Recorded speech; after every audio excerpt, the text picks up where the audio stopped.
나는 미신을 믿지는 않지만 그 꿈만큼은 눈을 감을 때마다 등골이 서늘해졌다. 나는 거의 인생의 절반을 살았다. 전쟁을 겪었고 기근을 겪었으며 말로 다 할 수 없는 상실도 겪었다. 그런데도 그날 밤 단 한 번의 꿈이 나를 어린아이처럼 떨게 했다. 그 꿈은 내가 이제껏 꾼 어떤 꿈과도 달랐다. 희미하지도 막연하지도 않았다. 숨결 하나하나까지 생생했다. 마치 내가 무언가가 일어나고 있거나 곧 일어날 일을 목격하고 있다는 느낌이었다. 꿈속에서 나는 지은의 모습을 보았다. 내 며느리. 흰 드레스를 입고 있었지만 피로 번들번들했다. 불빛 하나 없이 깜깜한 방 한가운데 서서 한 물건이 타오르는 빛만이 희미하게 방을 밝히고 있었다. 그녀의 손엔 종잇더미 문서인 듯 가 있었고 그것이 타서 재가 되어 바닥에 흩뿌려졌다. 나는 꼼짝도 못한 채 서 있었다. 그저 보고만 있었다.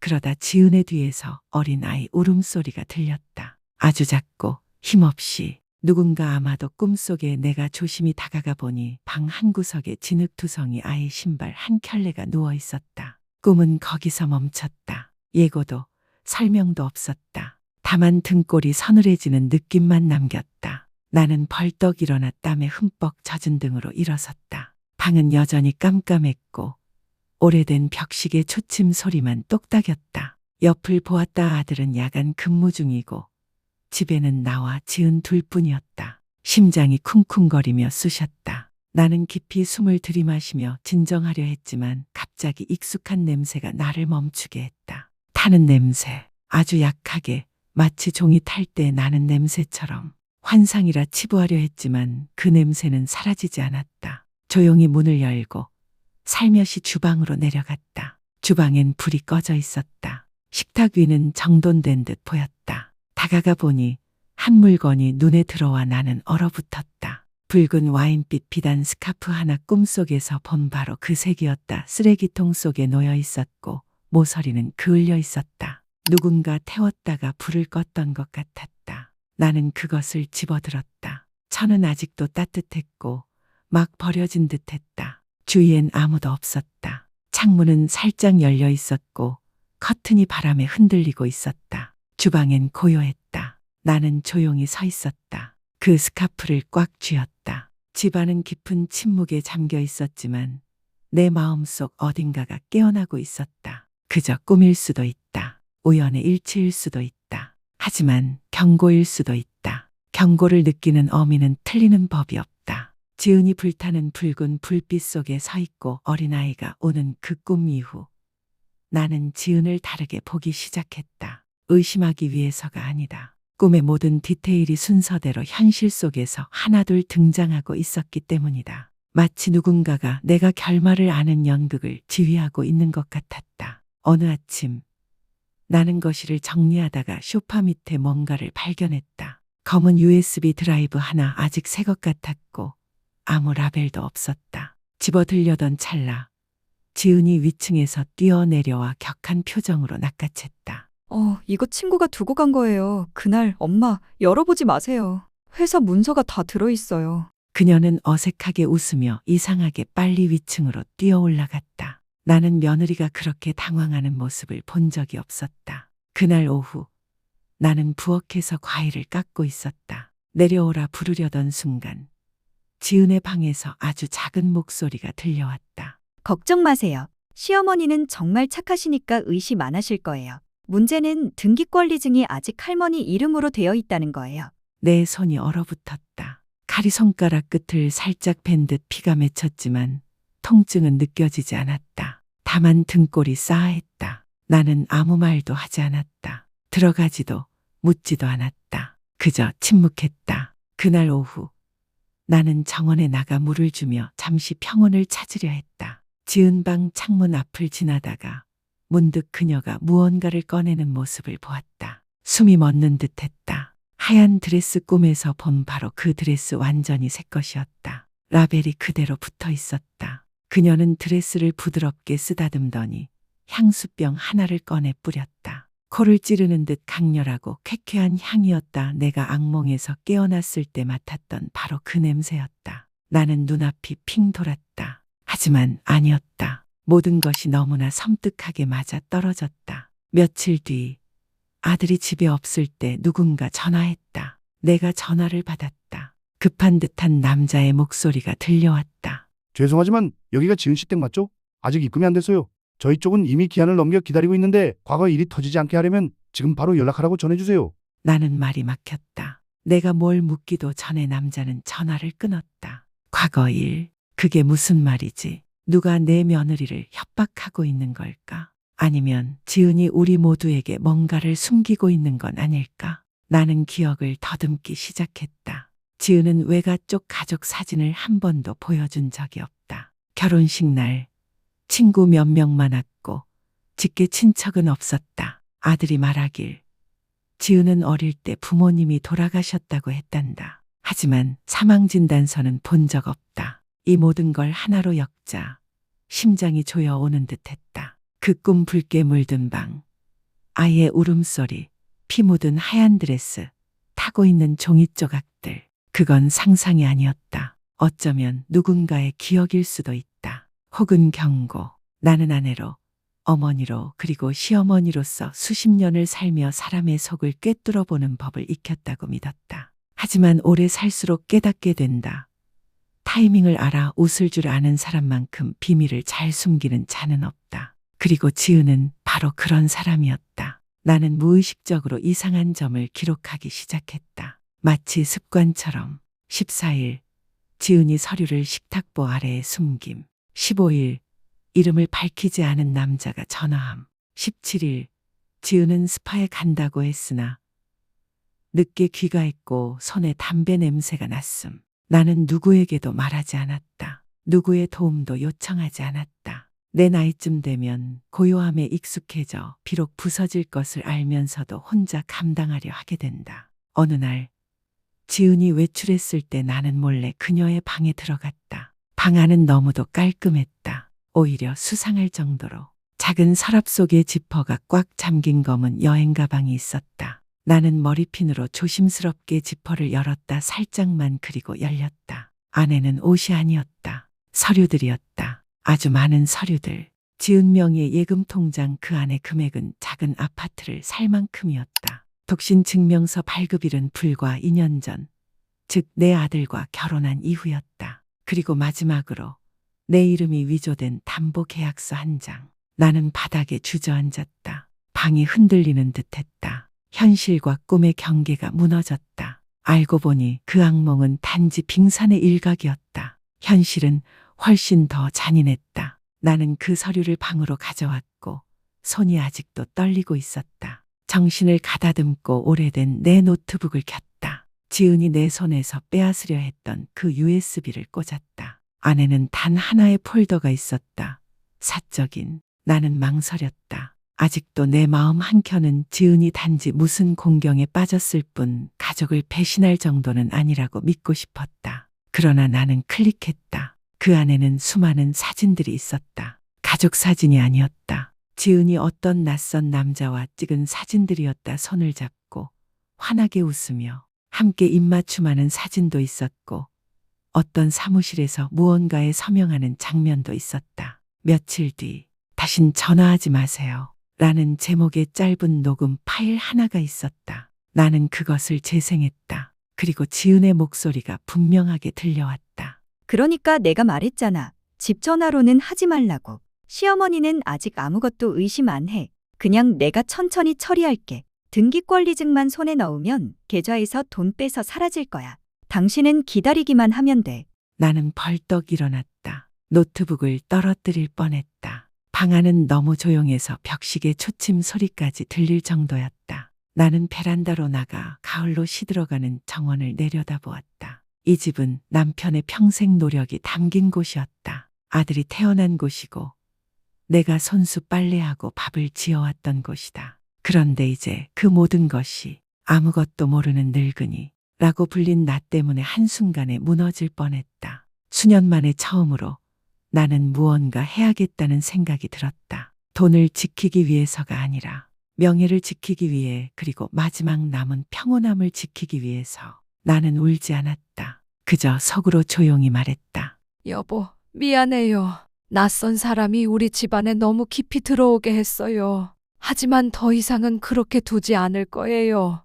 용기를 내기까지 며칠이 걸렸다. 지은이 두려웠던 게 아니라 내 아들이 두려웠다. 그 아이가 날 믿지 않을까봐, 어머니가 질투에 눈이 멀어 망상을 꾸며낸 거라 생각할까봐, 그리고 너무 사랑하는 마음이 진실을 외면할까봐. 하지만 더 이상은 기다릴 수 없었다. 그날 저녁 식사 후 나는 차 2잔을 준비했다. 하나는 나, 하나는 정우를 위해. 그리고 마당으로 그를 불렀다. 초승달은 희미했고 바람은 차가웠다. 동네 전체가 조용했고 지붕 사이로 바람 소리만 스쳤다. 나는 그의 앞에 서류 뭉치, USB 그리고 내 서명이 위조된 서류 한 장을 내려놓았다. 많은 말은 하지 않았다. 그저 이렇게 말했다. 읽고 나서 누굴 믿을지 결정하렴. 정우는 그것을 집어들고 잠시 읽었다. 녹음 파일을 재생하고 지은의 목소리, 등기 아직 그 늙은이 이름으로 되어 있잖아. 를 듣는 순간 그의 얼굴이 창백해졌다.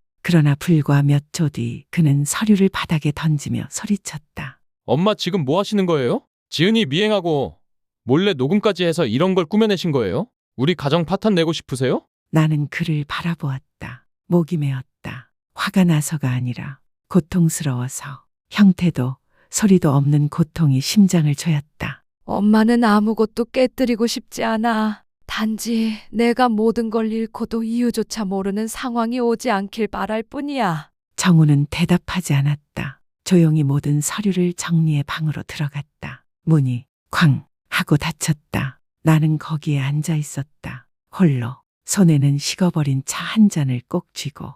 나는 그 순간 내 그림자만큼 작아졌음을 느꼈다. 그날 밤 나는 잠을 이루지 못했다. 창문을 확인하고 대문을 잠그고 불을 끄는 일들을 기계처럼 반복했지만 마음은 전혀 진정되지 않았다. 다음 날 아침, 집은 평소보다 이상하게 조용했다. 지은은 이른 아침 차려입고 나갔다. 아무에게도 인사하지 않고.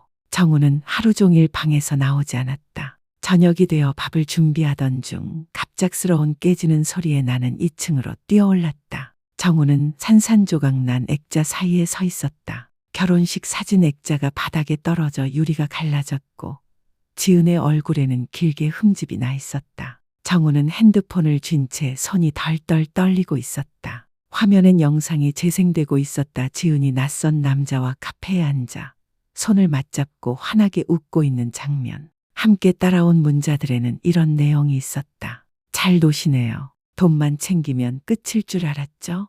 당신들 서명한 영상도 있어요. 남편한테 바로 보낼까요? 정우는 외쳤다. 아니야, 이건 거짓말이야. 말도 안 돼. 나는 방 안으로 들어가 조용히 그의 옆에 앉았다. 그는 나를 보지 않았다. 그저 이렇게 물었다. 떨리는 목소리로.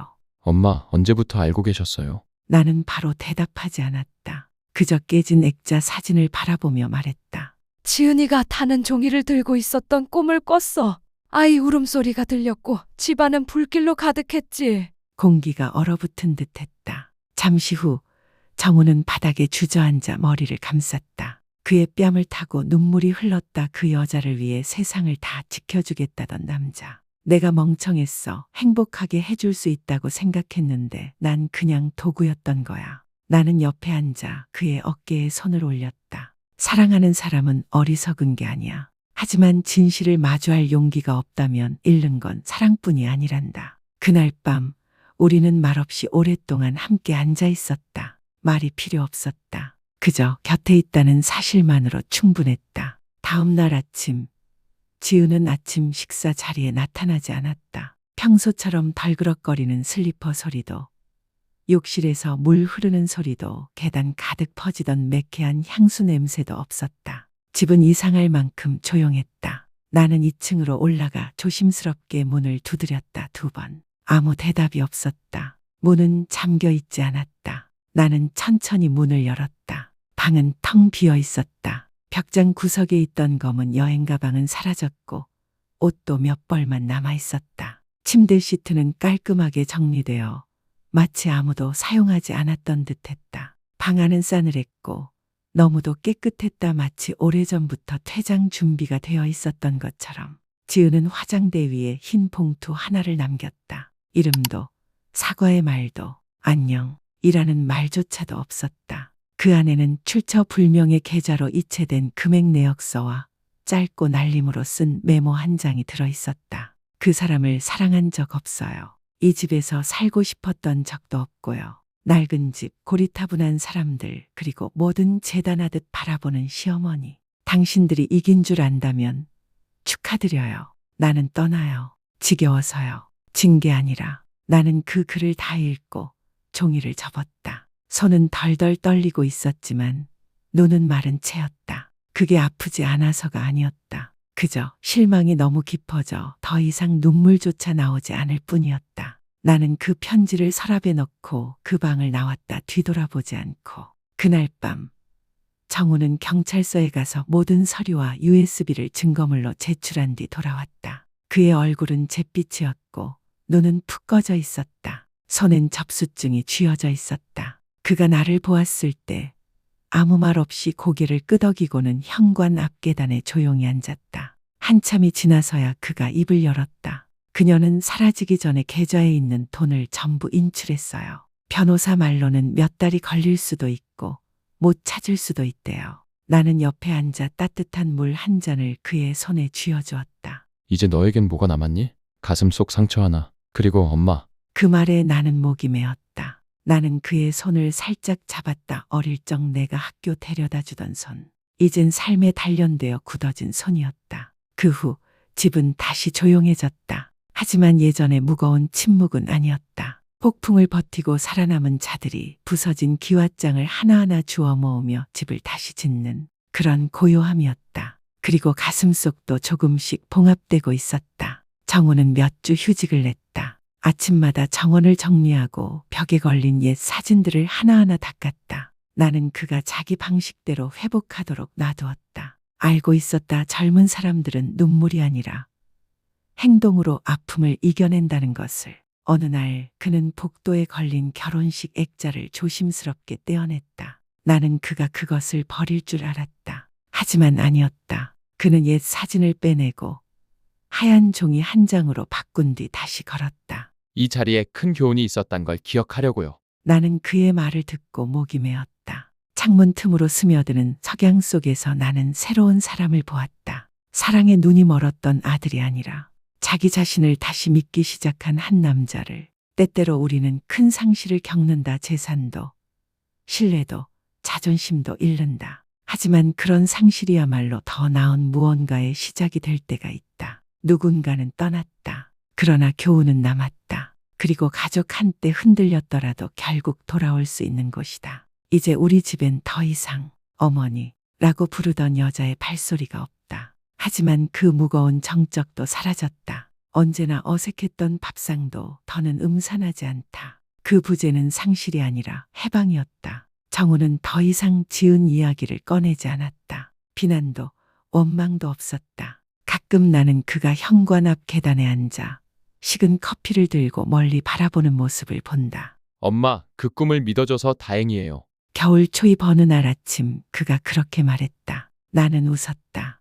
자랑스러워서가 아니라 때로는 단 하나의 꿈이 우리가 가장 소중히 여기는 것을 지킬 수 있게 해주기 때문이다. 나는 한때 내 자신이 헛된 망상에 빠진 건 아닌지 두려워했고 자신의 직감조차 의심했다. 하지만 결국 깨달았다. 꿈은 미래를 예언하려고 있는 게 아니라 마음을 일깨우기 위해 존재한다는 것을. 나는 이제 지은을 미워하지 않는다. 그녀가 한 일을 용서한 것은 아니지만 내 마음을 미움에 얽매이게 두지도 않을 것이다. 지은이 가져간 것들, 돈, 명예, 신뢰, 언젠가는 다시 세울 수 있을 것이다. 하지만 그녀가 남기고 간 건 우리 모자의 마음 깊이 새겨진 교훈이었다. 선의는 약함이 아니라는 것. 사랑은 누군가가 쉽게 휘두를 수 있는 칼이 되어서는 안 된다는 것. 나는 조용히 참아왔다. 평화를 지키기 위해서라고 믿었지만 그날 이후로 하나를 배웠다. 침묵은 때로 죄가 된다. 거짓을 돕는 침묵이라면.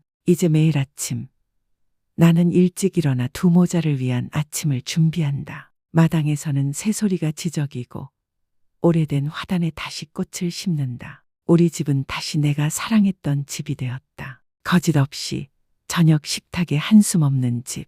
우리는 한 사람을 잃었다. 하지만 그 대신 나는 내 아들을 되찾았다 진정으로. 상처 속에서 일어설 줄 알고 잘못을 인정할 줄 알며 모든 것이 무너졌을 때 곁에 남아주는 어머니의 존재에 감사할 줄 아는 사람.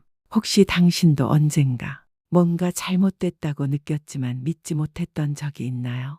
의심이 많다. 미신을 믿는다. 지나친 상상이다. 라는 말을 들으며 그저 느낌일 뿐이라며 넘기려 했던 적이 있나요?